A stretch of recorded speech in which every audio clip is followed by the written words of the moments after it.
औज़ुबिल्लाहिमिनश्शैतानिर्रजीम बिस्मिल्लाहिर्रहमानिर्रहीम। अस्सलामु अलैकुम वरहमतुल्लाहि वबरकातुहू। नाज़रीन, आज की इस वीडियो में हम आपको बताएंगे कि टीपू सुल्तान की शहादत कैसे हुई और कैसे टीपू सुल्तान के दरबारी उसी के ख़िलाफ़ हो गए। ये जानने के लिए आप जल्दी से हमारे चैनल को सब्सक्राइब कर दें, साथ बने हुए बेल आइकन को क्लिक कर दें ताकि हमारी हर आने वाली नई वीडियो आसानी से आप तक पहुँच सके। अब चलते हैं हम अपने मौजू की जानिब। अंग्रेज़ों ने यह देखा कि वो टीपू को जंग के मैदान में तो शिकस्त नहीं दे सकते। अंग्रेज़ों ने टीपू के साथ सुलह का मुआहदा किया और जंग को रोका। उसके बाद कुछ अर्सा जंग तो ना हुई।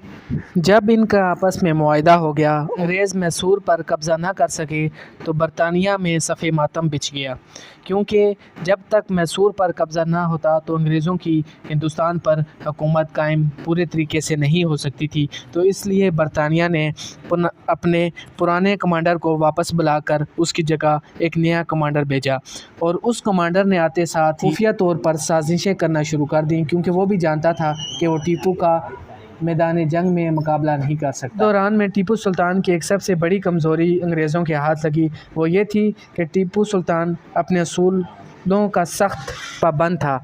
वो अपने दरबार में भी किसी की छोटी सी गलती पे भी उसे सख्त सज़ा देता था, जिसकी वजह से उसके दरबारी उससे नाखुश थे और अंग्रेज़ों ने इसी बात का फ़ायदा उठाया और उसके नाखुश दरबारियों को अच्छा माल और दौलत देकर ख़रीद लिया। उस दौर में किसी भी शख्स को माल दौलत का लालच देकर ख़रीदना तो आम बात थी। इस वजह से टीपू सुल्तान के काफ़ी सारे कमांडर और ख़ास वज़ीर अंग्रेज़ों के कठपुतली बन चुके थे। अब टीपू सुल्तान बिल्कुल अकेला रह गया था और उसके तमाम ख़ास उमरा और कमांडर अंग्रेज़ों के कठपुतली बन चुके थे। इस वजह से अब अंग्रेज़ों ने देखा कि टीपू सुल्तान बिल्कुल कमज़ोर है, तो उन्होंने चारों तरफ से मैसूर पर हमला कर दिया। टीपू ने हमला और अंग्रेज़ों के मुकाबले के लिए लश्कर रवाना किया, लेकिन कमांडरों ने दुश्मनों पर हर मौका ज़ाया कर दिया।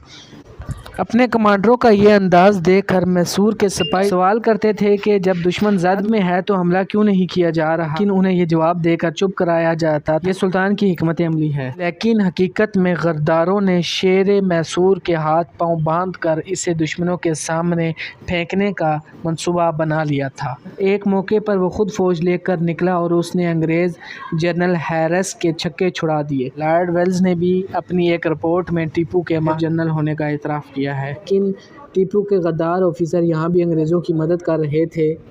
वो जानबूझकर जी दस्ते को दुश्मन की तोपों की जद में ले आते थे। तरह टीपू को बहुत नुकसान उठाना पड़ा और इसने पीछे हटकर श्रीरंगपट्टनम में दफाई पोजीशन ले ली।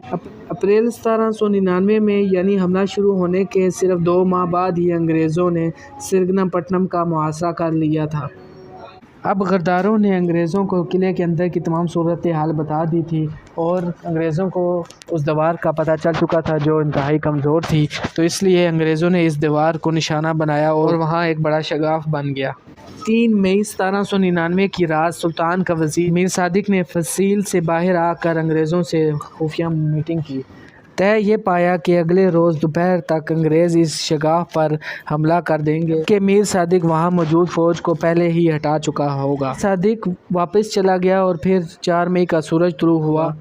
नजूमियों ने आज सुल्तान को कह दिया था कि आप अपनी फ़ौज के साथ रहें, क्योंकि आज का दिन आपके लिए बहुत ख़तरनाक है। सुल्तान टीपू दोपहर के खाने के लिए बैठा तो उसको ये ख़बर दी गई कि तोप खाने का कमांडर शहीद हो गया है। और सुल्तान ने जब ये सुना और वो उसे देखने के लिए फ़ौरन मेज़ से उठा और किले से बाहर चला गया। जब सुल्तान टीपू अपने किले से बाहर निकला तो मुखालफिन ने अंदर से किले को बंद कर दिया और ताकि सुल्तान किले के अंदर दाखिल ना हो सके। इतनी देर में शगाफ से अंग्रेज़ों की फ़ौज भी किले के अंदर दाखिल हो चुकी थी। अब सुल्तान टीपू के साथ मुख्तसर से सिपाही थे।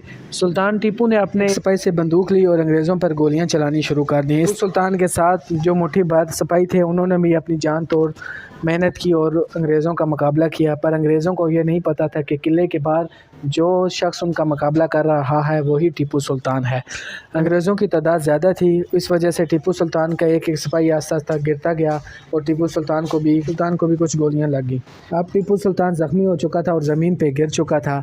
टीपू सुल्तान के एक सिपाही ने टीपू सुल्तान से कहा कि आप अंग्रेज़ों को बता दें कि आप ही टीपू सुल्तान हैं, तो वो आपके साथ नरमी अख्तियार कर लेंगे। और टीपू सुल्तान ने तारीख़ में लिखे जाने वाले लफ्ज़ बोले और कहा कि शेर की 1 साल की ज़िंदगी गीदड़ की 100 साल की ज़िंदगी से बेहतर है। अंग्रेज़ों के एक सिपाही ने टीपू सुल्तान की कमर में बांधा हुआ सोने का पटा देखा और उसे उतारने की कोशिश की तो टीपू सुल्तान अभी ज़िंदा था, तो उसने अपनी तलवार के साथ अंग्रेज़ की टांग काट दी। तो अंग्रेज़ ने वापस मुड़कर गोली चलाई जो उसके सर में लगी और टीपू सुल्तान शहीद हो गया। अब ये बात किले के अंदर लोगों को पता चल गई थी कि सादिक मीर ने गद्दारी की है, तो किले के अंदर मौजूद सिपाहियों ने सादिक मीर को मार दिया। पर उस वक्त तक शहर के अंदर अंग्रेज़ों की फ़ौज पूरे तरीके से दाखिल हो चुकी थी और अब कुछ नहीं हो सकता था, और किले के दरवाज़े पर टीपू सुल्तान की लाश पड़ी हुई थी। टीपू सुल्तान की उम्र 51 साल थी, तो अंग्रेज़ों ने पूरे एजाज़ के साथ टीपू सुल्तान को दफन किया और 51 तोपों की सलामी पेश की।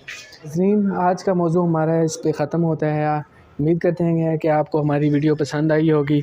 अगर आपको हमारी वीडियो पसंद आई है तो कमेंट्स में ज़रूर अपनी राय का इजहार करें, हमारे चैनल को सब्सक्राइब करें और साथ ही बने हुए बेल आइकन को क्लिक कर दें ताकि हमारी हर आने वाली नई वीडियो आसानी से आप तक पहुंच सके। शुक्रिया, जज़ाकल्लाह।